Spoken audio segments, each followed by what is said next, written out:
નમસ્કાર વિદ્યાર્થી મિત્રો, કેમ છો? મજામાં? આજના રિવિઝન બેચની અંદર ચેપ્ટર 5 તત્વોનું આવર્તનીય વર્ગીકરણ વિશે આપણે સમજવા જઈ રહ્યા છીએ. ત્યારે વિદ્યાર્થી મિત્રો, ચાલો તો લેક્ચરને આપણે સ્ટાર્ટ કરીએ.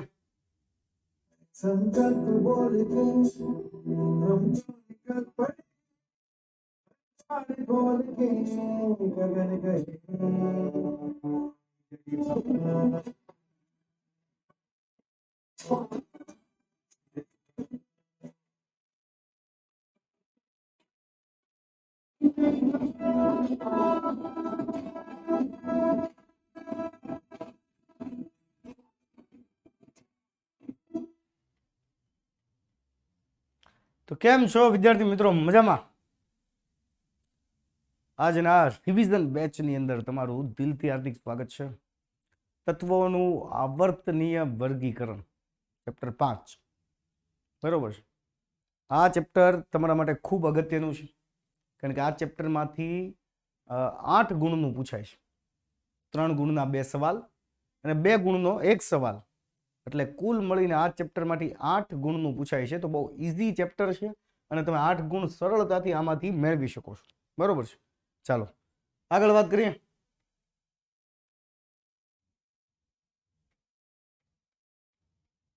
ઓકે, તો આપણે ભણી ગયા કે ભાઈ અસ્તવ્યસ્ત બધી વસ્તુ હોય અને જો તમે એને સુવ્યવસ્થિત ગોઠવણી કરો તો આપણને પણ સરળતા રહે બધી બાબતે. કે જેમ કે દાખલા તરીકે આ સાબુનું એક્ઝામ્પલ લઈએ, આ ટોકરીની અંદર ઘણા બધા જુદા જુદા ડિફરન્ટ સાબુ છે, પણ તમે એને કલર વાઇઝ, એની સુગંધ વાઇઝ, બરોબર, તમે એને વ્યવસ્થિત ગોઠવી દીધા એના ગુણધર્મોના આધારે, તો ઇઝીલી તમને એના જથ્થાની ખબર પડી જાય કે ભાઈ પીળા કલરના કેટલા છે, ક્રીમ કલરના કેટલા છે, લાલ રંગના સાબુ કેટલા છે, બ્લેક કલરના કેટલા છે, બરોબર છે, કોનું વેચાણ વધારે થાય છે, લોકોમાં ડિમાન્ડ કોની વધુ છે. તો આ બધો ખ્યાલ તમે અહીંથી જો વ્યવસ્થિત ગોઠવણી કરી ને તો ખબર પડે. આવી રીતે અસ્તવ્યસ્ત પડે તમને ખબર ન પડે કોનો કેટલો સ્ટોક પડેલો છે અને કોનો કેટલો મંગાવવાનો છે. તો આ તો જસ્ટ આપણે સમજવા માટે એક એક્ઝામ્પલ લીધું છે. તો શરૂઆતના દિવસોની અંદર આ જેટલા પણ આપણે 108 તત્વો અત્યારે જે બોલીએ છીએ એ વર્ષો પહેલા કે જ્યારે શરૂઆત થઈ હતી કેમિસ્ટ્રીની, બરોબર, લોકો તત્વોને જાણતા હતા. શરૂઆતમાં તત્વો 5 જ પ્રકારના હતા, બરોબર છે, કે જેને લોકો એવું ઓળખતા કે ભાઈ હવા, પાણી, અગ્નિ, બરોબર, હવા, પાણી, અગ્નિ, જમીન અને જીવ, આ 5 તત્વો છે, પંચ મહાભૂત છે. એમાંથી જ આખી દુનિયાનું સર્જન થયું છે. પછી ધીરે ધીરે લોકોને થોડા તત્વો સામે આવવા લાગ્યા, ત્યારે એમને ખબર પડી કે ભાઈ ઘણા બધા પ્રકારના તત્વો છે, ઘણાની શોધ હજી બાકી છે, બરોબર. ઘણા છે એ એકબીજા સાથે રાસાયણિક પ્રક્રિયા કરીને બને છે. તો આ બધા તત્વો અસ્તવ્યસ્ત હતા, પણ એને સુવ્યવસ્થિત ક્રમમાં ગોઠવવાના હતા, આની જેમ, મતલબ, બરોબર. એવી જ રીતે આપણે દવાઓની અંદર પણ, બરોબર, આ બહુ બધા એક્ઝામ્પલ છે. તમે કોઈ મેડિકલ સ્ટોરે જાઓ તો પણ તમને ખબર પડે કે ભાઈ આલ્ફાબેટ પ્રમાણે બધી જ દવાઓને વ્યવસ્થિત એમને એના કબોર્ડની અંદર ગોઠવેલી હોય કે ભાઈ એ ઉપરથી જેમનું દવાનું નામ આવતું હોય એ બોક્સની અંદર જ હોય, એટલે ઇઝીલી તમે એને ગોતી શકો છો, એનો ફાઇન્ડ કરી શકો છો. તમારે ટાઈમ વેસ્ટ કરવો નથી પડતો. તો આ દરેક તત્વોને એવી રીતે ગોઠવો ને કે જેનો અભ્યાસ આપણને સરળ બની જાય, બરોબર છે. તો આવી રીતે કોઈ શોપિંગ મોલની અંદર જાઓ છો તો દરેક જગ્યા ઉપર, બરોબર છે, અને જો આવી રીતે અસ્તવ્યસ્ત હોય તો કોઈ વસ્તુને સમજવી, એના વિશે અભ્યાસ કરવો ને એ તમારા માટે અઘરો પડી જાય કે અહીંયા કોણ બેઠું છે, શું ખાઈ રહ્યું છે, કેટલી વસ્તુ છે, બરોબર. એ તમે આ પોસ્ટર દ્વારા તમે કહી શકો કે ભાઈ આમાં ખબર ન પડી, બરોબર. હા, 2 ગુણના આ ચેપ્ટરમાંથી પ્રશ્ન પૂછાય, પણ જો તમે એને વ્યવસ્થિત ગોઠવણી કરી તો તમે બધું જ એના વિશે એનાલિસિસ કરી શકો, એના ગુણધર્મો મેળવી શકો, એના રાસાયણિક ગુણધર્મો શું છે એ આખું લિસ્ટ આઉટ કરી શકો, બરોબર છે. બસ મજામાં જઈ ભાઈ. તો આપણે અવ્યવસ્થિતમાંથી વ્યવસ્થિત બનાવવા તરફ જઈ રહ્યા છીએ, અને જો આપણે બનાવી દઈશું તો મસ્ત રીતે આપણે આપણા ગોલને મેળવી લઈશું, બરોબર છે. તો સૌથી પહેલી વાત કે ખૂબ જ મોટી સંખ્યામાં તત્વોનો અભ્યાસ કેવી રીતે સરળ બન્યો, કેવી રીતે સરળ બન્યો, બરોબર છે. તો તત્વો શરૂઆતમાં થોડા ઘણા જ હતા. ક્લિયર થાય છે? જો દાખલા તરીકે આપણી આસપાસ જુદી જુદી વસ્તુઓ, સોરી, એક જ મિનિટ. તત્વો છે, સંયોજનો છે, અથવા તો મિશ્રણ રૂપે અસ્તિત્વ ધરાવે છે. આ તમે ધોરણ 9 ની અંદર ભણી ગયા. તત્વો એક જ પ્રકારના પરમાણુઓ ધરાવે છે. આ ખાસ ડેફિનેશન યાદ રાખજો. તત્વો કોને કહેવાય? તો એની અંદર માત્ર ને માત્ર એક જ પ્રકારના પરમાણુઓ હોય. બરોબર? હા, હજી આટલું જ ચાલ્યું છે દોસ્ત. બરોબર?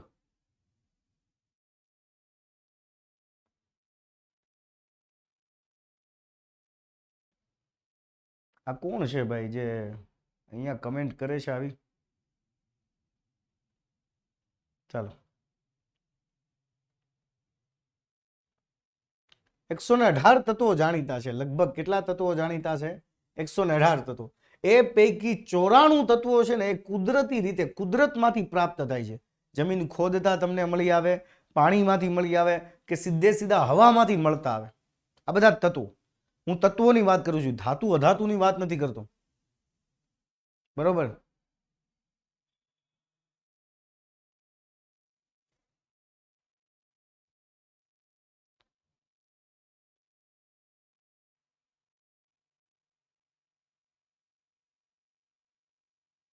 સર, અમારે આ વખતે સેક્શન સી માં ચેપ્ટર 14 ના ક્વેશ્ચન આવ્યું હતું. જો ભાઈ, મેં તમને કીધું ને એવી રીતે કે તમારા લોકોને છે ને બોર્ડની પેટર્નને ફોલો કરવાની છે. તમારે સ્કૂલમાં જે રાઉન્ડ ટેસ્ટ લેવાય છે કે કોઈ પણ એક્ઝામ લેવાય છે તો સ્કૂલવાળા ફોલો કરશે કે નહીં કરે એ ડઝન્ટ મેટર. બરાબર? કારણ કે એમને ઉતાવળથી પેપર કાઢવાના હોય, કોઈ એપ્લિકેશન થ્રુ કાઢતા હોય, કે પછી કોઈ જાતે કાઢતા હોય, અથવા તો એમને હું એમ કહું કે ગવર્મેન્ટના રૂલ્સ પ્રમાણે એને બોર્ડની પેટર્ન ન જાળવી હોય. પણ બોર્ડની પેટર્ન તમને બોર્ડના પેપરની અંદર 100% જળવાશે. એટલે ખાસ ધ્યાન આપજો. બરોબર? સ્કૂલ બેઝની એક્ઝામમાં તમે આ બધું રહેવા દેજો કે ભાઈ આ જ પ્રમાણે તમારે સાહેબને એકવાર પૂછી લેવાનું કે સર તમે બોર્ડની પેટર્ન પ્રમાણે જ કાઢશો. બરોબર? તો તમને ઈઝી રહેશે. ચાલો, હવે આપણે આગળ વાત કરીએ. બધા જ તત્વો જુદા જુદા ગુણધર્મ ધરાવે છે. કેટલાક તત્વોની શોધ થઈ ગઈ તેમ તેમ વૈજ્ઞાનિકો પાસે તત્વોના ગુણધર્મોની વધુને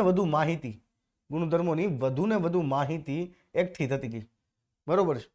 અને વૈજ્ઞાનિકો માટે આ માહિતીઓને વ્યવસ્થિત ગોઠવણી જરૂરી બની. તેથી તેઓએ તેમના ગુણધર્મો કોઈ પ્રકાર, કોઈ ચોક્કસ ભાત શોધવાનું ચાલુ કરી કે ભાઈ આ બધા તત્વોની અંદર કોઈ ચોક્કસ ભાત હોવી જોઈએ. દાખલા તરીકે આપણે વાત કરીએ તો જેટલા પણ ધાતુ હોય, તો જે કંઈ આપણે ધાતુ અને અધાતુના ગુણધર્મો ચેપ્ટર 3 ની અંદર જે ભણશું આપણે, બરોબર છે, તો એની અંદર તમને ખ્યાલ આવી જાય કે ભાઈ કયા કયા તત્વો જે છે એના ગુણધર્મ કયા હોઈ શકે. બરોબર? ધાતુ હોય તો પછી એ કઠણ હોવો જોઈએ, મજબૂત હોવો જોઈએ, બરોબર, સખત હોવા જોઈએ, વજનમાં ભારે હોવા જોઈએ, વિદ્યુત અને ઉષ્માના સુવાહક હોવા જોઈએ, એની પોલિશ કરેલી સપાટી, ચળકાટ ધરાવે. મતલબ કે જેમ જેમ તત્વો શોધાતા ગયા ને એમ વૈજ્ઞાનિકો પાસે એના ગુણધર્મો છે એ પછી રાસાયણિક હોય કે ભૌતિક હોય, એના ગુણધર્મોની સંખ્યા વધતી ગઈ. લોકોને જાણ થતી ગઈ કે સાલા આવા ગુણધર્મો આવી શકે. અને એ ગુણધર્મોના આધારે હવે એમની પાસે જે અવ્યવસ્થિત રીતે તત્વો પડેલા હતા એને વ્યવસ્થિત રીતે ગોઠવવા માટે એને ચોક્કસ ભાતની જરૂર હતી કે ભાઈ કોની અંદર કઈ પેટર્ન જોવા મળે છે. એ પ્રમાણે એની ગોઠવણી કરીએ સમાનતા અને ભિન્નતાના આધારે. બરોબર? તો આજે ચોક્કસ પ્રકારની ભાત જે એમણે શોધવાનું ચાલુ કર્યું અને એ પરથી આટલી મોટી સંખ્યાના તત્વોનો અભ્યાસ છે એ સરળ બની ગયો. ચાલો, તો અવ્યવસ્થિત માંથી વ્યવસ્થિત ગોઠવણીની અંદર વાત કરીએ તો સૌથી પહેલા આવે પરમ મિત્ર ડોબ્રેનર, જ્હોન વુલ્ફગેંગ ડોબ્રેનર, કે એના સમયગાળાની અંદર 30 તત્વો હતા. કેટલા તત્વો હતા? માત્ર 30 તત્વો હતા. તો સૌ પ્રથમ એમણે તત્વોને ગોઠવવા માટેનો એક નિયમ બહાર પાડ્યો અને એ નિયમને આપણે ત્રિપોટીના નિયમ તરીકે ઓળખાવીએ છીએ. આ બહુ મોસ્ટ આઈએમપી છે. તો એમના માટે એને 3 તત્વો લીધા: લિથિયમ, સોડિયમ અને પોટેશિયમ. આ 3 તત્વોની જોડ એટલે એને કહેવાય ત્રિપુટી. અને ત્રિપુટી લેવા માટે એમણે આ 2 નિયમોનું પાલન કર્યું. આ 2 નિયમોનું પેલું કે જે 3 તત્વો લેવામાં આવે એના રાસાયણિક ગુણધર્મો સમાન હોય. બીજું કે એ 3 તત્વો એના પરમાણુ ભારના ચડતા ક્રમમાં હોવા જોઈએ. બરોબર છે? તો અહીંયા તમે જોઈ શકો છો કે આપણે માસ્ટર ક્લાસની અંદર બતાવ્યું હતું કે લિથિયમ છે એ 3જા નંબરનું તત્વ છે. તો એની અંદર પહેલી કક્ષામાં 2 ઇલેક્ટ્રોન અને છેલ્લી કક્ષામાં 1 ઇલેક્ટ્રોન આવે. સોડિયમ 11 નંબરનું તત્વ છે, તો આની પહેલી કક્ષામાં 2, 8 અને 1 ઇલેક્ટ્રોન આવે. પોટેશિયમ 19 નંબરનું તત્વ છે, તો 2, 8, 8 1 ઇલેક્ટ્રોન આવે. તો તમે જોઈ શકો છો કે આ ત્રણના રાસાયણિક ગુણધર્મો સમાન છે. પહેલો નિયમ અહીંયા જળવાય છે, કારણ કે ત્રણેયની બાહ્યતમ કક્ષામાં 1 ઇલેક્ટ્રોન છે. તો બધા રાસાયણિક ગુણધર્મ એવો ધરાવતો કે 1 ઇલેક્ટ્રોન ગુમાવી અને ધન આયન બનવાનો. તો ત્રણેયના ગુણધર્મો સમાન છે, એટલે પહેલો મુદ્દો અહીંયા કમ્પ્લીટ થાય છે. બીજું, પરમાણુ ભારના ચડતા ક્રમમાં હોય. ચડતો ક્રમ એટલે અહીંથી વધુ આનું હોવું જોઈએ, આનાથી વધુ આનું હોવું જોઈએ, બરોબર, ચડતા ક્રમમાં હોવું જોઈએ. તો તમે જોઈ શકો છો અહીંયા 3 છે, મતલબ કે એનો પરમાણુ ક્રમાંક જેટલા ઇલેક્ટ્રોન જેટલા પ્રોટોન એટલો એનો પરમાણુ ક્રમાંક, બરોબર છે. તો અહીંયા 3 છે, તો એનું દળ થાય છે 7 લિથિયમનું. કઈ રીતે ખબર પડશે? તો મેં તમને એક ટ્રીક પણ આપી હતી કે એકી સંખ્યા હોય ને, એકી સંખ્યા પરમાણુ ક્રમાંકમાં જો એકી સંખ્યા આવતી હોય ને, તો એને ગુણ્યા 2 કરવાના ને એમાં 1 ઉમેરી દો એટલે તમને મળી જાય એનું દળ, બરોબર. બેકી સંખ્યા હોય તો ડાયરેક્ટ ડબલ જ કરવાનું. પણ અમુક તત્વોને છોડીને, બરોબર છે, જેમ કે હાઇડ્રોજન છે, એની એકી સંખ્યા છે, તો એને ડબલ કરીને 1 નથી ઉમેરવાના, એ અપવાદ છે. નાઇટ્રોજન પણ એવો છે, એનો પરમાણુ ક્રમાંક 7 છે, એનું દળ તમે જોવો તો 7 દુ ને 14 જ થાય છે. ક્લોરીન છે, બરોબર, ક્લોરીન 17 દુ 34 અને 1 ઉમેરો તો 35 થાય, પણ અહીંયા 35.5 છે, બરોબર છે. તો એવા 2-4 તત્વો છે, એને ખાલી સાઈડમાં કરો એટલે આ નિયમ 1 થી 20 તત્વો માટે બધાને લાગુ પડે, તો સરળતાથી તમને એના દળ મળી જાય. સોડિયમ છે 11 નંબરનું તત્વ છે, તો 11 દુ 22 ને 1 23, તો આ એનું દળ થઈ ગયું. પોટેશિયમ છે 19 દુ 38 ને 1 ઉમેરો એટલે 39. તો આવી રીતે તમે જોઈ શકો કે પરમાણુ ભારના ચડતા ક્રમમાં છે. હવે નિયમ એવો હતો કે મધ્યમાં રહેલ, આ મધ્યમાં રહેલું તત્વ છે, મધ્યમાં રહેલ તત્વનું દળ બાકીના તત્વોના સરેરાશ દળ જેટલું જ હોય છે. આ સિમ્પલ નિયમ છે.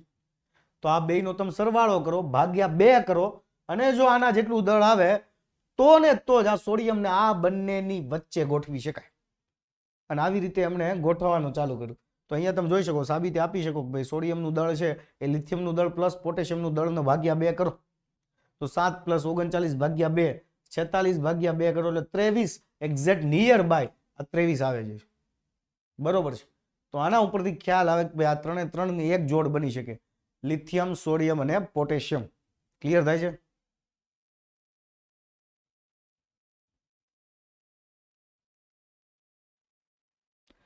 નહીં હર્ષિયા, એમણે જ્યારે જાણકારી આપીને ઉતરતા ક્રમમાં ગોઠવો તોય સોડિયમ વચ્ચેનું વચ્ચે જ આવે છે, સમજો. પણ એમણે જે નિયમ આપ્યો હતો ને એને એવું કીધું હતું ચડતા ક્રમમાં જ બધાને ગોઠવો, બધાને ચડતા ક્રમમાં ગોઠવો.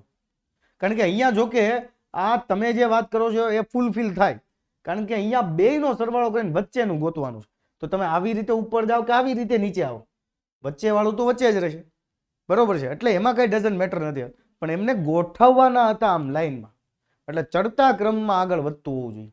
આપણે તો અહીંયા જે વાત કરી સમૂહની વાત કરી, એટલે સમૂહમાં કદાચ ઉપર જાય કે નીચે જાય કઈ ફરક નહીં પડે, અને એ પણ ખાસ આ ત્રિપુટી માટે. પણ જો 4 હોત ને 4 તો ફરક પડી જાય, બરોબર છે. એટલે આપણે એમને નિયમ જ રાખવાનો છે, આપણા હિસાબે નિયમને લખવાનો નથી, બરોબર છે.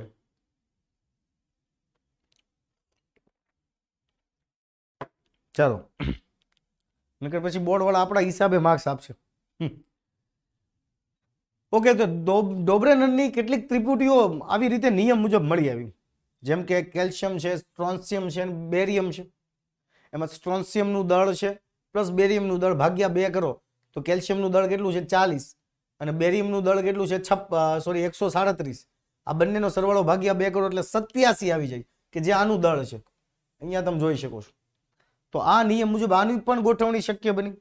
એવી રીતે આ હેલોજન તત્વ છે, ક્લોરીન, બ્રોમિન, આયોડિન, બરોબર છે. તો એમનું પણ સેમ મળ્યું, વચ્ચે વાળાનું દળ નિયર બાય 80, 79.90 છે, એટલે 80, બરોબર. તો આવી રીતે એમને માત્ર 9 તત્વો જ ગોઠવી શક્યા, lithium, sodium, potassium, calcium, strontium, barium, chlorine, bromine અને આયોડિન, આ 9 તત્વોની જ ગોઠવણી કરી શક્યા. પણ આ ગોઠવણી કરવા પાછળનો એનો હેતુ એ હતો કે આ તમે ઊભી લાઈન જે છે, આ બધા જે છે, બરોબર, એમાંથી તમે ખાલી એક જ તત્વનો અભ્યાસ કરો ને એટલે બાકીના તત્વોનો પણ તમને અભ્યાસ થઈ જાય. તો ગોઠવણી સરળ હશે તો એક તત્વના અભ્યાસ ઉપરથી આખો આવત કોષ્ટક તમને ખબર પડે, બરોબર છે. તો આવી રીતે એમણે માત્ર ને માત્ર 9 જ તત્વો આ નિયમ મુજબ ગોઠવી શક્યા. બીજા તત્વો છે એ આ મુજબ ગોઠવી શકાયા નહોતા. એટલે આ એમની મર્યાદા હતી. બરોબર છે. તો આ તમને એક સવાલ પણ આપણે માસ્ટર ક્લાસની અંદર કરાયો હતો કે ભાઈ તમે આમાં જોવો તો કોનું ડોબરેનના નિયમ મુજબ કોણ ત્રિપુટીમાં સમાવેશ કરી શકે ને કોણ ત્રિપુટીમાં સમાવેશ ન કરી શકે. બરોબર, એની પણ માહિતી તમને અહીંયા આપેલી છે. ચલો, તો ડોબરેનના વર્ગીકરણની મર્યાદાઓ છે. ડોબરેનરે તે સમયે માત્ર 3 જ ત્રિપુટી જાણીતી. ત્રણ ત્રિપુટી. એક ત્રિપુટીમાં કેટલા હોય? 3. તો 3 તેની 9 તત્વોની ગોઠવણી કરી હતી. જેમાં સમય જતા આ જે નાઇટ્રોજન છે, ફોસ્ફરસ છે અને આર્સેનિક છે, આ તત્વોને ત્રિપુટીમાં સમાવી શકા નહોતા. ડોબરેનર તેના સમયના બધા જ તત્વોની ગોઠવણી કરવામાં નિષ્ફળ ગયા હતા. પણ ફાયદો છે એનો, કેટલોક ફાયદો છે. બરોબર છે. ફાયદો શું છે કે ભાઈ ત્રિપુટીના નિયમ પરથી કેટલાક તત્વોની ઊભી ગોઠવણી, આ ઊભી ગોઠવણીને જ આપણે શું કહીએ? સમૂહ કહીએ. સમૂહ અથવા શું કહીએ? સ્તંભ કહીએ. સ્તંભ. બરોબર છે. આ સમૂહ કે સ્તંભની રચના શક્ય બની હતી. બરોબર છે. તો અહીંથી આપણને એક ફાયદો થયો. અને એની પછી આવ્યા ન્યુલેન્ડ. ન્યુલેન્ડ હતા એક અંગ્રેજ વૈજ્ઞાનિક, ખાસ યાદ રાખજો. 1866માં આવી ગયા. જોહન ન્યુલેન્ડ. ઓલા હતા જોન વુલ્ફગેંગ ડોબરેનર. એમના સમયમાં 30 તત્વો હતા. આમના સમયમાં 56 તત્વો હતા. એમણે પણ 56 તત્વોને ગોઠવવાની શરૂઆત કરી. પણ એમણે કંઈક અલગ રીતે શરૂઆત કરી. એમણે સંગીતની સુરાવલીમાં એમને ગોઠવવાની શરૂઆત કરી. એટલે કે સંગીતની સુરાવલીના જે 7 સુરો છે, સા રે ગા મા પ ધ ની, સા નહીં આવે, એ સા પહેલેથી આવશે. બરોબર. તો આવી રીતે એમને સારેગામા પધની ચા અષ્ટકનો નિયમ આવ્યો. બરોબર. અને હવે અષ્ટકનો નિયમ એટલા માટે કે અહીંયા 7 સૂર છે. તમને એમ થાય કે અષ્ટકનો નિયમ કેમ? તો વિદ્યાર્થી મિત્રો ખાસ સમજો કે એમણે પહેલા અને 8મા તત્વ, પહેલા તત્વથી લઈને એની પછીથી ક્રમમાં આવતા 8મા તત્વ વચ્ચે શું રિલેશન છે ને એ દર્શાવતો નિયમ આપ્યો હતો. એટલા માટે એને અષ્ટકનો નિયમ કહેવાય. બરોબર. તો એમણે એ સમયે તત્વોને, કેટલાક તત્વોને ગોઠવવાનું શરૂ કર્યું. બરોબર. જ્યારે એ સમયે એમણે ગોઠવવાનું શરૂ કર્યું ને ત્યારે ખાસ યાદ રાખજો કે ત્યારે નિષ્ક્રિય તત્વો નહોતા શોધાયા. નિષ્ક્રિય તત્વો શોધાયા ન હતા. બરોબર. એટલે અહીંયા તમને ક્યાંય પણ આની અંદર નિષ્ક્રિય તત્વો છે, હિલિયમ છે, નિયોન છે, આર્ગોન છે, એનો ઉલ્લેખ થયેલો તમને જોવા નહીં મળે. તો અહીંયા તમે જોઈ શકો છો hydrogen, lithium, beryllium, boron, carbon, nitrogen, oxygen, chlorine. બરોબર. પછી નિયોન આવવું જોઈએ, પણ એની જગ્યાએ સોડિયમ છે, મેગ્નેશિયમ છે, એલ્યુમિનિયમ છે, સિલિકોન છે, ફોસ્ફરસ છે, સલ્ફર છે, ક્લોરીન છે, પોટેશિયમ. આટલે સુધી આપણે રાખીએ 20 તત્વો સુધી, કે 20 તત્વો કે જેનું છેલ્લા તત્વનું દળ, સોરી 20 તત્વો ન્યાની કેલ્શિયમ સુધી, મિસ્ટેક થઈ ગઈ મારી, કેલ્શિયમ સુધી. બરોબર. કેલ્શિયમ 20 નંબરનું તત્વ છે ને એનું દળ 40 યુ જેટલું છે. તો પેલી અહીંયા આપણે થોડુંક એને એક સાઈડ મૂકી અને નિયમ એવું કહે છે કે કોઈ પણને તમે પહેલો નંબર આપો, ધારો કે લિથિયમને આપો, તો એની પછીનું 8મું તત્વ કોણ આવશે? તો ગણતરી કરો તો એ પહેલો હોય, તો બીજો, ત્રીજો, ચોથું, 5મું, 6મું, 7મું, 8મું. તો 8મું તત્વ સોડિયમ હોય. તો આ બંનેના રાસાયણિક ગુણધર્મો સમાન જ હોય અને ખરેખર મળે છે. તો અહીંયા ત્રિપુટીનો નિયમ પણ જળવાય છે. તમે જો, લિથિયમ પછી નીચે સોડિયમ પછી પોટેશિયમ આવે છે. બરોબર છે. તો અહીંયા ત્રિપુટીનો નિયમ પણ જળવાય છે અને આડી હરોળમાં પણ અહીંયા તત્વોની ગોઠવણી થઈ. પણ આ ભાઈ ગોઠવી શકા માત્ર હલકા દળ ધરાવતા તત્વોને. હલકા દળ એટલે કે માત્ર કે જેનો પરમાણુ ક્રમાંક 20 છે, જેનું દળ 40 યુ કે 40 યુ કરતા ઓછું હોય એવા તત્વોને જે ગોઠવી શકે. બરોબર. આ એમની ખામી હતી. તો તમે જો ન્યુલેન્ડની મર્યાદાઓ આટલી છે ને આ વેરી મોસ્ટ આઈએમપી સવાલ છે ન્યુલેન્ડનો. બરોબર. કે એ સમયે કેટલા તત્વો હતા? 56 તત્વો જ હતા. પણ તેમણે કેટલા તત્વોની ગોઠવણી કરી? 20 તત્વોની જ ગોઠવણી કરી શક્યા હતા. બરોબર. એમાંય તે કોબાલ્ટ અને નિકોલને એક જ સ્થાન પર ગોઠવી દીધા હતા. અને આ નિયમ છે 40 યુ કરતા ઓછું દળ ધરાવતા તત્વો માટે જ લાગુ પાડી શકાયો હતો. અને વિશ્વમાં માત્ર 56 તત્વો જ છે એવું જ ભાઈએ જાહેર કરી દીધું હતું. અને નિષ્ક્રિય તત્વો છે ત્યારે શોધાયા નહોતા. પછી નિષ્ક્રિય તત્વોની શોધ થઈ એટલે એની અંદર એને ગોઠવવા માટેની જગ્યા હતી નહીં.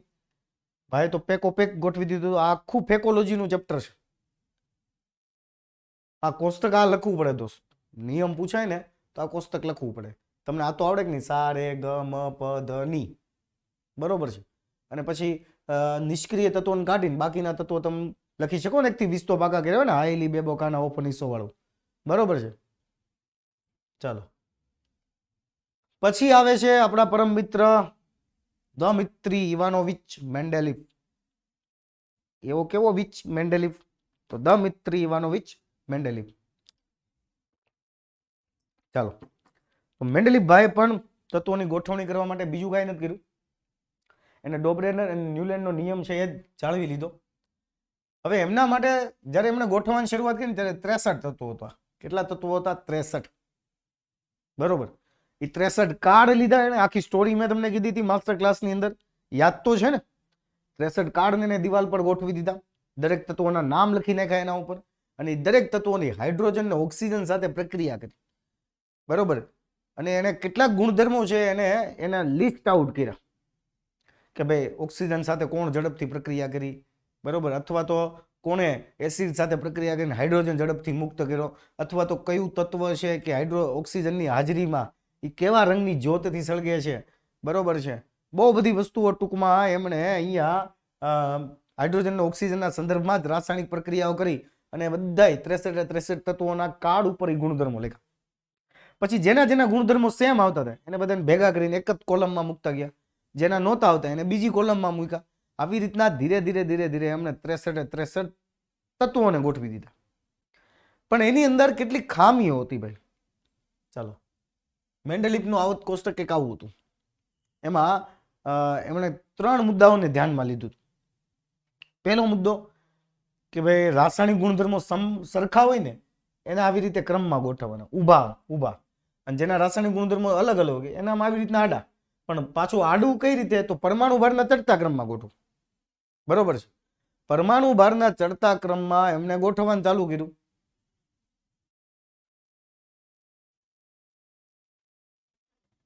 ક્લિયર થયું? હવે બીજું શું થાય?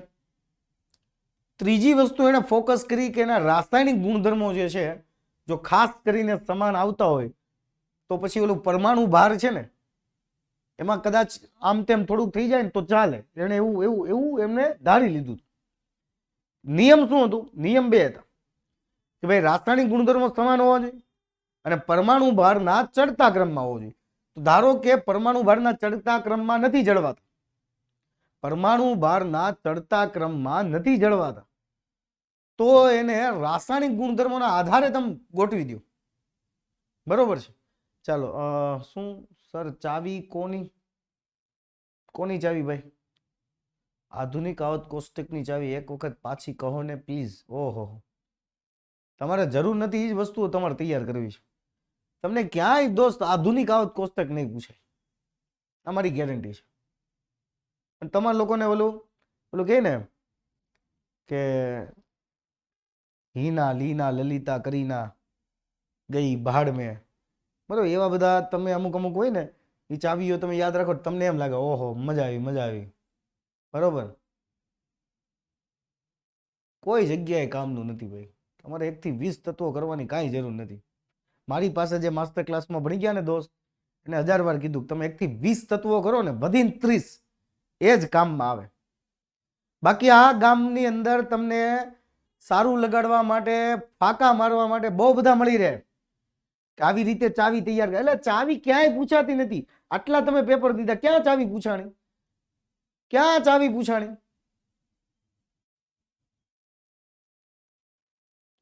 બુદ્ધિ ક્ષમતા ન હોય ને આપણી, એટલે આપણે બીજાની વાતમાં આવી જઈએ. ચાલો, આનું મેં તમને કીધું છે ભાઈ, આ 8 ગુણનું ચેપ્ટર છે. આમાંથી 3 ગુણના 2 સવાલ આવશે અને 2 ગુણનો 1 સવાલ આવશે. બરોબર. અને એક તમને MCQ અથવા તો હેતુલક્ષી પૂછાય. ચાલો, તત્વનું સ્થાન જાણવું છે. કયા તત્વનું સ્થાન જાણવું છે તારે? અત્યારે ક્યારે કયું એવું પૂછાણું એ તત્વનું સ્થાન તને ન ખબર પડે? 1 થી 30 તત્વો પાકા કર.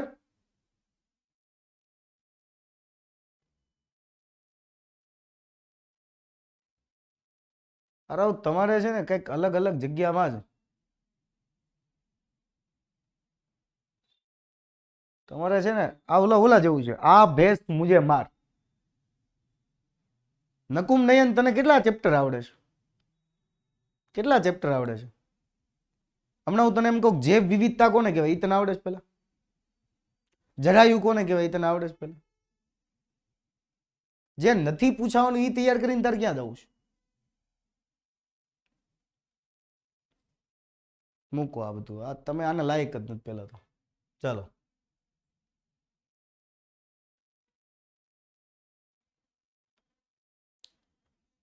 હવે આપણે આગળ વાત કરીએ.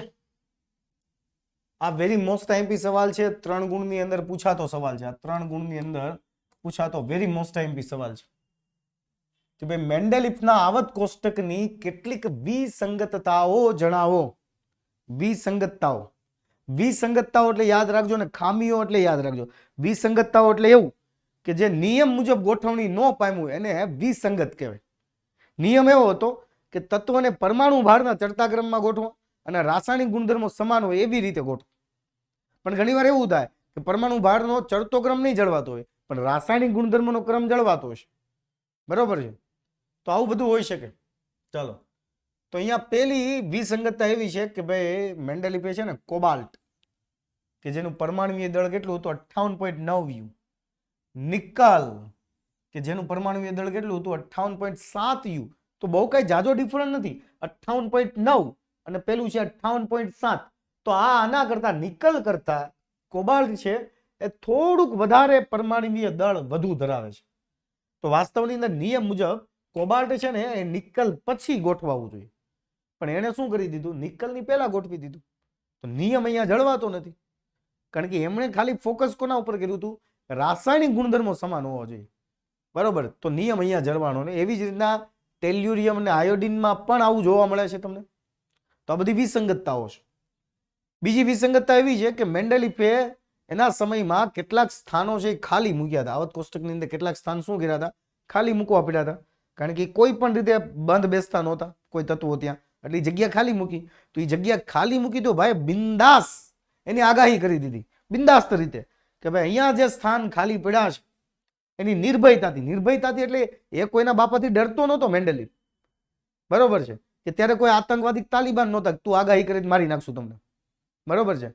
પણ એને છે ને કંઈ પણ વિચાર્યા વગર, એમ કહી શકાય, કંઈ પણ વિચાર્યું, આગળ પાછળનું ભવિષ્ય ભૂતકાળનું કંઈ પણ વિચાર્યા વગર, કોઈ પણ જાતનું નોલેજ, ફંડા કે નિયમ વગર એમણે આગાહી કરી દીધી કે ભાઈ આવા આવા ગુણધર્મો ધરાવતા તત્વોનું અસ્તિત્વની આગાહી કરી. જે સ્થાન ખાલી હતા ને એના સ્થાન ઉપર એણે આગાહી કરી.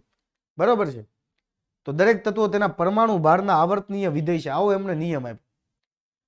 પછી એમણે ઓકે, ત્યાં તો ભાઈ સ્ટોપ નો થયા, ખાલી સ્થાન હતા એની એમણે આગાહી કરી, અને આગાહી સાથે સાથે પાછું એમણે શું કર્યું કે એના નામે જાહેર કરી દીધા. બરોબર? જેમ કે બોરોન છે, બોરોન, એલ્યુમિનિયમ છે, સિલિકોન છે, એની પછી જગ્યા ખાલી પડતી હતી. બોરોન પછી જગ્યા ખાલી હતી, એલ્યુમિનિયમ પછી જગ્યા ખાલી હતી, સિલિકોનની નીચે જગ્યા ખાલી હતી. તો જે જગ્યા ખાલી હતી ને એમણે સંસ્કૃત ભાષાનો એકા શબ્દ, એકા પૂર્વક, બરોબર, આપણે આને ઉપર બહુ મસ્ત રીતે વાત કરી હતી કે ચંદ્રગુપ્ત પહેલો, ચંદ્રગુપ્ત બીજો, બરોબર, રાજાનું નામ અલગ હોય પણ ચંદ્રગુપ્ત એના જે મહાન રાજા છે એના ઉપરથી એમનું નામ પડતું કે ભાઈ ચંદ્રગુપ્ત ગયા પછીનો પહેલો રાજા, ચંદ્રગુપ્ત ગયા પછીનો બીજો રાજા. તો એમ જે તત્વો મળેલા હતા ને બોરોન, તો બોરોન પછીનું તત્વ એકા બોરોન. એલ્યુમિનિયમ પછી જે જગ્યા ખાલી પડતી એકા એલ્યુમિનિયમ. સિલિકોન પછી જે જગ્યા ખાલી પડતી હતી એકા સિલિકોન. તો લોકો છે ને આ નામથી ભણતા થઈ ગયા. બરોબર? લોકો આ નામથી ભણવાનું ચાલુ કર્યું, અભ્યાસ કરવાનું ચાલુ કર્યું. પણ પછી ધીરે ધીરે આ બધા જે તત્વો શોધાણા, અને એ તત્વોનું નામકરણ છે એ જે તે પ્રદેશમાંથી શોધાયા હોય, બરોબર, અથવા તો જે વૈજ્ઞાનિકે શોધ્યા હોય એના ઉપરથી એના નામ પડતા. તો સ્કેન્ડિયમ, ગેલિયમ, જર્મેનિયમ છે ને આવી રીતે નામ પડ્યા ને એની સંજ્ઞાઓ પડી. હવે હું એમ કહું, વર્ષો પહેલા હું અભ્યાસ કરીને બેઠો હોય, બરોબર, આ મેન્ડેલિફના આવત કોષ્ટકનો, અને હું એમ કહું ભાઈ એકા બોરોન છે એની આની સાથે પ્રક્રિયા કરો તો આમ થાય, તો અત્યારના લોકો વિચારે સાલું 108 તત્વોમાં એકા બોરોન તો ક્યાં આવ્યું નહીં, બોરોન શબ્દ સાંભળ્યું પણ એકા બોરોન કોણ છે? તો કન્ફ્યુઝ થઈ જતા. બરોબર? અને એ સમયના લોકોને જો હું એમ કહું, એને પૂછું કે સ્કેન્ડિયમની સંજ્ઞા બોલો તો આપણને એક ઝાપટ મારી દે કે સાલા અમારે સ્કેન્ડિયમ જવું તત્વ જ ન આવતું, એકા બોરોન બોલો તો ખબર પડે. તો અહીંયા બહુ કન્ફ્યુઝન થતું. એટલે આ એની વિસંગતતા છે. અને પ્લસ બીજું કે એમણે જે ન શોધાયેલા તત્વો હતા એનું નામ તો કરી દીધું, બરોબર. પ્લસ એના આમ કહેવાય ને કે એના પરમાણુ ભારની પણ આગાહી કરી દીધી, એના રાસાયણિક સૂત્રોની પણ આગાહી કરી દીધી. જેમ કે પરમાણુ ભારનો મેં તમને અહીંયા આખું વસ્તુ બતાવી છે, કોઈ ચોપડીની અંદર નથી આપી. આવી રીતના પાટિયા બેસાડ્યા હતા કે ભાઈ નિકલ પછી કોપર આવે, કોપર પછી ઝીંક આવે, ઝીંક પછી ગેલિયમ આવે છે, બરોબર. તો નિકલનું 59 જેવું છે, બરોબર. એમાં 4 ઉમેરો એટલે 63 થાય, કોપરનું થાય, એમાં 3 ઉમેરો એટલે 66 થાય, અને એમાં 2 ઉમેરો તો 68 થતું હોય. તો એનો મતલબ કે ગેલિયમનું 68 જ આવતું હોય. તો આ ક્રમ જાળો. આવી રીતે પાટિયા કે આમાં 4 ઉમેરો એટલે આ મળે, એમાં 3 ઉમેરો આ મળે, આમાં 2 ઉમેરો આ મળે, આમાં 1 ઉમેરો એટલે આને આગળનું મળતું હોય. તો આવી રીતે કોઈ ફિક્સ નિયમ નહોતો કે આનું દળ કઈ રીતે શોધ્યું.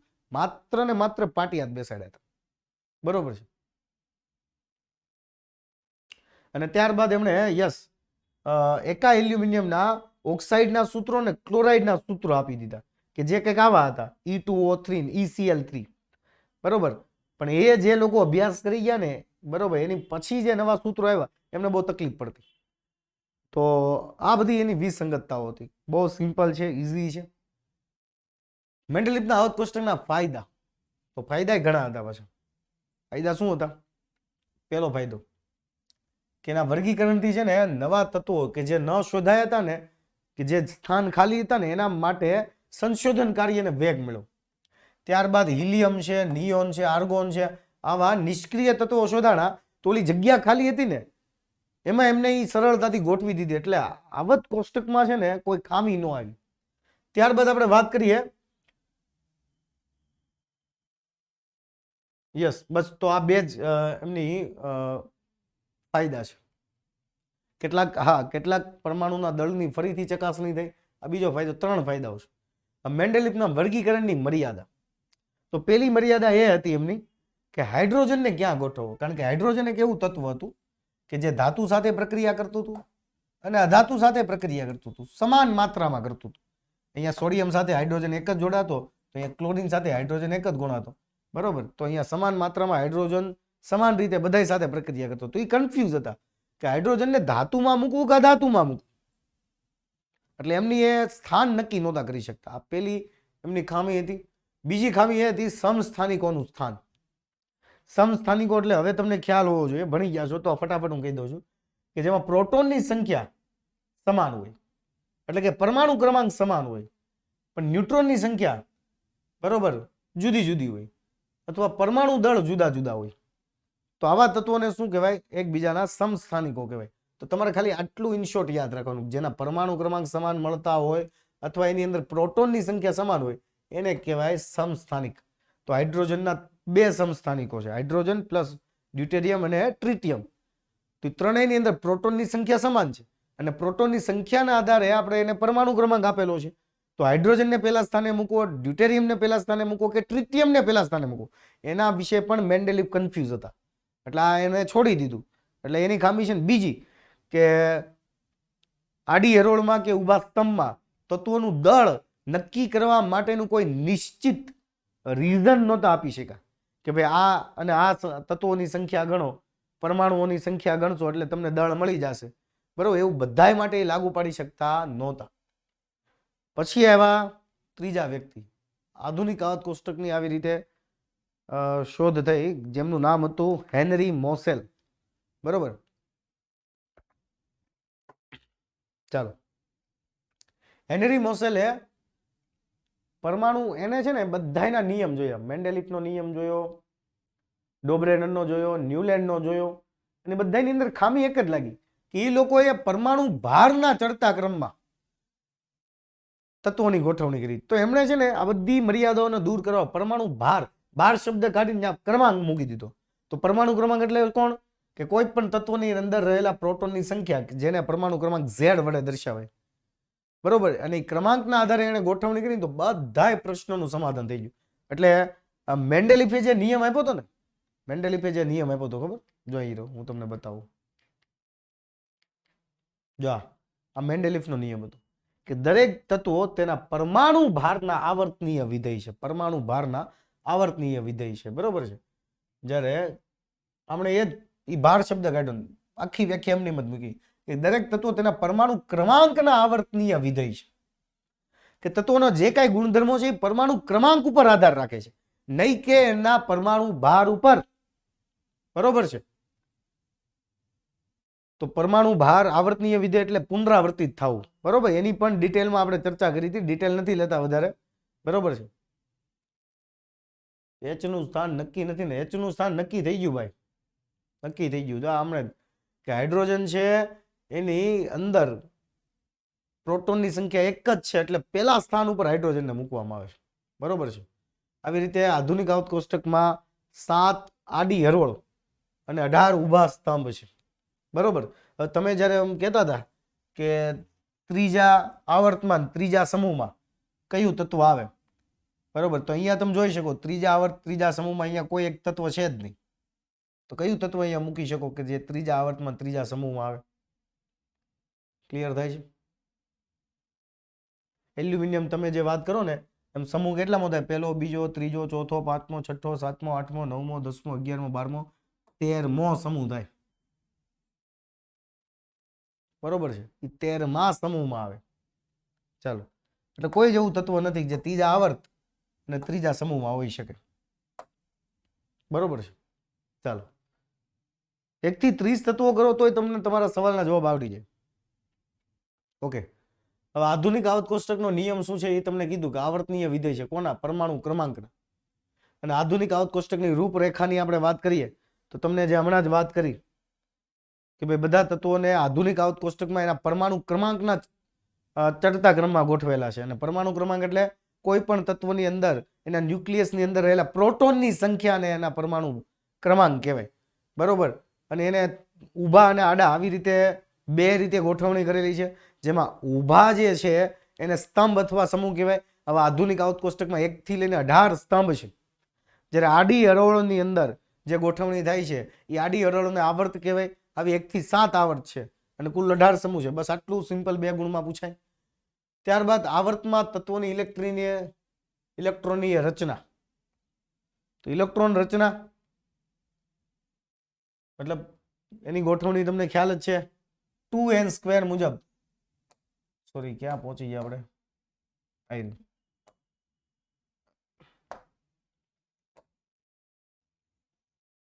2n² મુજબ આપણે ઇલેક્ટ્રોનની ગોઠવણી કરીએ છીએ એની કક્ષાઓમાં. બરોબર છે. હવે વાત કરીએ સમૂહમાંના તત્વોની ઇલેક્ટ્રોનીય રચના. તો હાઇડ્રોજન છે એમાં 1 ઇલેક્ટ્રોન છે, તો એની પાસે એક જ કક્ષા છે. લિથિયમ છે એની પાસે 3 ઇલેક્ટ્રોન છે, તો પહેલી કક્ષામાં 2 સમાય, બીજામાં 1. સોડિયમ છે એની પાસે 11 છે, તો પહેલામાં 2 સમાય, બીજામાં 8 સમાય, ત્રીજામાં 1 સમાય. આ બધું તમને ખ્યાલ જ છે કે કેવી રીતે એમની ગોઠવણી થાય છે, ઇલેક્ટ્રોન સંરચના. હવે આપણે વાત કરીએ આવર્તનીય ગુણધર્મો એટલે શું? આવર્તનીય ગુણધર્મો એટલે અને કેટલાક ગુણધર્મો વિશે આપણે ભણવાનું છે. બરોબર. તત્વોના જે ગુણધર્મો ઇલેક્ટ્રોન રચના પર આધાર રાખતા હોય. કોની ઉપર આધાર રાખતા હોય? ઇલેક્ટ્રોન રચના પર આધાર રાખતા હોય. બરોબર. એના ઉપરથી નક્કી કરવામાં આવતા હોય. તો આવા ગુણધર્મોને કહેવાય આવર્તનીય ગુણધર્મો કહેવાય. કેવા ગુણધર્મો કહેવાય? આવર્તનીય ગુણધર્મો. એમાં કેટલાક નામ છે. સંયોજકતા છે, પરમાણવીય ત્રિજ્યા અથવા પરમાણવીય કદ કહેવાય, ધાત્વીય ગુણધર્મ અને વિદ્યુત ઋણતા. બરોબર. જેમાં આપણા સિલેબસની અંદર વિદ્યુત ઋણતા વિશે ભણવામાં નથી આપ્યું. ધાત્વીય, અધાત્વીય, પરમાણવીય ત્રિજ્યા અને સંયોજકતા 4 ગુણધર્મો વિશે ભણવાનું આવે છે. બરોબર છે. તો સંયોજકતા એટલે આમાં પણ આપણે ડિટેલમાં ભણી ગયા છે. હું ટૂંકમાં તમને સમજાવી દઉં છું કે ભાઈ કોઈ પણ તત્વ અન્ય તત્વ સાથે નિશ્ચિત માત્રામાં જોડાતો હોય, એ તત્વની જોડાવાની જે નિશ્ચિત માત્રા છે એને એની સંયોજકતા કહેવાય. જેમ કે ઓક્સિજન સાથે હાઇડ્રોજનને 2 હાઇડ્રોજનને જોડાવવું પડે ને તો પાણી બને, H2O. બરોબર છે. તો એક ઓક્સિજન સાથે 2 હાઇડ્રોજન જોડાય છે, તો એનો મતલબ કે ઓક્સિજનની સંયોજકતા 2 હોવી જોઈએ અને હાઇડ્રોજનની 1 હોવી જોઈએ. બરોબર છે. અથવા તો તમે એવી રીતે પણ કહી શકો કોઈ પણ તત્વની બાહ્યતમ કક્ષા પૂર્ણ કરવા માટે કેટલાક તત્વો ઇલેક્ટ્રોન ગુમાવે છે અથવા તો કેટલાક મેળવે છે, તો આ ગુમાવાતા મેળવાતા ઇલેક્ટ્રોનની સંખ્યા એટલે એની સંયોજકતા. બરોબર છે. ચાલો, તો અને ખાસ વાત કરીએ પરમાણુવીય કદ, તો પરમાણુવીય ત્રિજ્યા, પરમાણુવીય કદ કોને કહેવાય? તો કોઈ પણ તત્વનું ન્યુક્લિયસ હોય ને, ન્યુક્લિયસ એની નાભી, એનું પરમાણુવીય કેન્દ્ર કે જ્યાં પ્રોટોન રહેતા હોય, ત્યાંથી એની બાહ્યતમ કક્ષા સુધીના અંતરને એનું પરમાણુવીય કદ અથવા તો પરમાણુવીય ત્રિજ્યા કહેવાય. બરોબર. જેમાં 1 pm એટલે કે 1 પાઇકોમીટર બરાબર 10⁻12 મીટર થાય અને 1 એંગસ્ટ્રોમ બરાબર 10⁻10 મીટર ની એમની પરમાણુની ત્રિજ્યા હોય છે. બરોબર. હાઇડ્રોજનની કેટલી હોય? 10⁻10 મીટર જેટલી હોય છે. બરોબર. અને ખાસ યાદ રાખજો કે તમે આવત કોષ્ટકમાં ડાબીથી જમણી બાજુ જાઓ એટલે પરમાણુ ત્રિજ્યા ઘટે છે અને સમૂહમાં ઉપરથી નીચે જાઓ એટલે પરમાણુ ત્રિજ્યા વધે છે. આ ખાસ યાદ રાખજો. અને વાત કરીએ ધાત્વીય અધાત્વીય ગુણધર્મની, તો સમૂહમાં ઉપરથી નીચે તરફ જતા સંયોજકતા ઇલેક્ટ્રોન દ્વારા અનુભવાતો અસરકારક કેન્દ્રીય વીજભાર ઘટે છે. કારણ કે એને તમે ભૂલી જાઓ. તમે આને જો, ધાતુ તત્વો છે ને એ બંધ નિર્માણ દરમિયાન ઇલેક્ટ્રોન હંમેશા શું કરતા? ગુમાવવાની વૃત્તિ ધરાવે. તો જે તત્વો ઇલેક્ટ્રોન ગુમાવવા, સરળતાથી ઇલેક્ટ્રોન ગુમાવે એની અંદર ધાત્વીય ગુણધર્મ હોય અને જે ઇલેક્ટ્રોન મેળવતા હોય એની અંદર અધાત્વીય ગુણધર્મ હોય. બરોબર. તો આધુનિક કોષ્ટકમાં તમે જમણી બાજુથી ડાબી બાજુ જાવ ને તો ધાત્વીય ગુણધર્મ ઘટે અને અધાત્વીય ગુણધર્મ વધે. બરોબર છે. અને સમૂહમાં તમે ઉપરથી નીચે જાઓ તો ધાત્વીય ગુણધર્મ વધે અને અધાત્વીય ઘટે. એનાથી એક્ઝેક્ટ ઉલટું અધાતુની અંદર આવું હોય છે. ક્લિયર થાય છે વિદ્યાર્થી મિત્રો?